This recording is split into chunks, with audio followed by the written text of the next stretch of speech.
Hello gardeners, welcome back to Hydrohaven. Today we dive into part 2 of our series on growing beautiful Christmas cacti.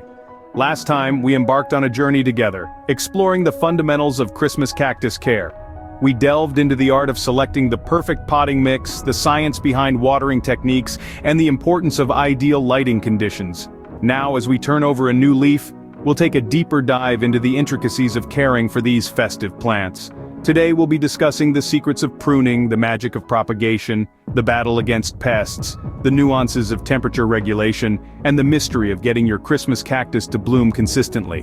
Whether you're just starting out on your Christmas cactus journey or you're playing detective trying to troubleshoot an existing plant, rest assured, today's video will guide you through it all. Starting with pruning, light pruning helps your Christmas cactus grow fuller and produce more flowers. Pruning, in essence, is the act of selectively trimming down your plant to encourage it to grow in a certain way. It's a simple yet effective way to give your Christmas cactus a bit of a boost, nudging it to grow fuller and bloom more profusely.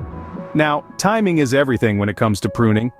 The ideal time to prune your Christmas cactus is in late winter or early spring. This is typically after the blooming period has ended. Pruning during this period allows your plant to focus its energy on growing new stems and leaves instead of flowers. The pruning process is pretty straightforward. All you need are clean, sharp scissors or garden shears. You'll want to snip off 1 or 2 segments from the end of each stem. The idea is not to drastically reduce the size of your plant, but to encourage it to branch out. But don't throw away those cuttings just yet. They can be used for propagation to create a whole new plant. We'll delve into propagation in the next scene, so hold on to that thought. Now you might wonder why we prune. The answer is simple. Pruning forces the original plant to branch out and become bushier. It's a bit like a wake-up call for your cactus, nudging it to spread its wings, so to speak. And what do we get from a bushier Christmas cactus? More flowers, of course.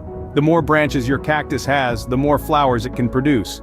So while it might seem counterintuitive to cut back your plant, it's actually a key step in helping it thrive. In conclusion, pruning is a simple yet effective way to help your Christmas cactus grow to its full potential. It's all about timing, technique, and understanding the needs of your plant. And remember, pruning forces the original plant to branch out and become bushier, so don't shy away from those shears. Your Christmas cactus will thank you for it. Now let's move on to propagation. Christmas cacti are one of the easiest houseplants to propagate. If you've been with us from the start, you'll remember those 1 or 2 segments we snipped off during pruning. They're not waste, far from it. They're the start of a new life, a new plant. Propagation is a fascinating process, almost like a magic trick where you turn one plant into 2 or 3 or even more. It's a simple yet rewarding process, and here's how you do it. Start with your cuttings. Those 1 or 2 segments we pruned earlier. You'll want to have 3 to 5 of these segments, but don't rush to plant them just yet. They need to undergo a process known as callusing, over for a few days. This is simply a natural healing process where the plant forms a protective layer over the cut surface. It's an essential step that prevents the cutting from rotting when it's planted. Once the cuttings have calloused over, it's time to plant them. To do this, take a small pot filled with well-draining potting mix. Push the cuttings into the soil, but don't bury them. You want about 1/3 of the cutting to be in the soil, enough to hold it upright. Now comes the nurturing part. Keep the soil moist, but not soggy. Remember, Christmas cacti are tropical, not desert cacti. They don't like to be waterlogged. A misting bottle can be a great tool to provide gentle moisture without overdoing it. And then we wait. In about 4 weeks, the cuttings should have rooted. This is when the real fun begins as they start growing new leaves. You'll see them sprouting from the top of the segments, tiny at first, but growing quickly. It's a sight that never fails to bring a smile. And just like that, you've propagated your Christmas cactus. You now have new plants to gift to loved ones or to add to your own collection. It's a cycle of growth, one that brings new life from the old and keeps your love for gardening evergreen. In about 4 weeks, the cuttings should have rooted and will start growing new leaves. Proper temperature regulation is key for a long blooming period. When nurturing a Christmas cactus, it's crucial to understand the temperature needs at different stages of growth. From April through September, the plant thrives in daytime temperatures between 70 and 80 degrees Fahrenheit, with nights ideally around 60 to 70 degrees.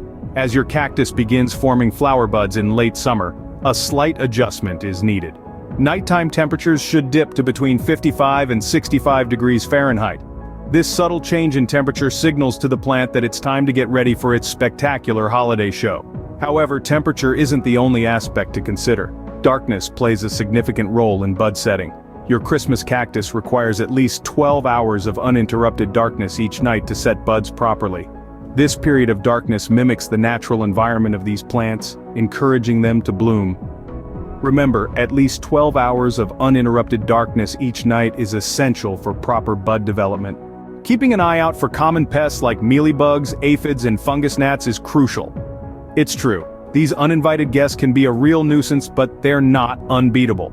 To keep your Christmas cactus healthy, you'll need to put on your detective hat and stay vigilant. Insecticidal soap or neem oil can be a gardener's best friend when it comes to pest control. These are safe, natural options that effectively deal with a variety of common plant pests. To apply, you simply spray it on the leaves of your cactus. But be careful, folks. You don't want to drown your plant. A light misting will do the trick. And remember, always follow the product instructions for the best results.